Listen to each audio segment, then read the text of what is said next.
Musi సుద్దికి BJP వ్యతిరేకం కాదని ఆ పేరుతో పేదల ఇళ్లను కూల్చడాన్ని ఎట్టి పరిస్థితుల్లో సహించబోమని ఆ పార్టీ రాష్ట్ర అధ్యక్షుడు రామచంద్రరావు తెలిపారు.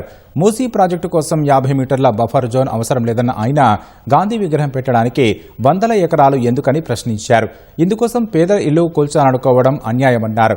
చట్టబద్దంగా ఇళ్లు కట్టుకున్న వారిని రోడ్డున పడేస్తే బీజేపీ చూస్తూ ఊరుకోదని రామచంద్రరావు హెచ్చరించారు. గతంలో కేసీఆర్ హుస్సేన్ సాగర్ నీళ్లను కొబ్బరి నీళ్లలా చేస్తానని ఎలాగైతే మోసం చేశారో రేవంత్ రెడ్డి కూడా మూసీ పేరుతో అదే బాటలో నడుస్తున్నారని రామచంద్రరావు విమర్శించారు.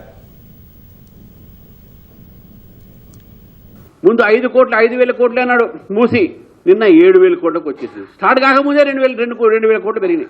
ఇంకా స్టార్ట్ అయినా ఇంకెంత పెరుగుతుందో, అది కూడా ఒక ప్రాజెక్ట్ వరకే, మొత్తం కాదు. గాంధీ స్టాచ్యూ కట్టాలంటే అన్ని ఎకరాలు 100 ఎకరాలు కావాలా మీకు? పేద సిటీ మొత్తం కనబడటానికి గాంధీ గారి పైన బొమ్మ పెడతారు అంటే సిటీ చూడటానికి అందరు గాంధీ గారి దగ్గర పోయి సిటీ చూసి కింద దాటానికి మా ఇల్లుని పోవాలా?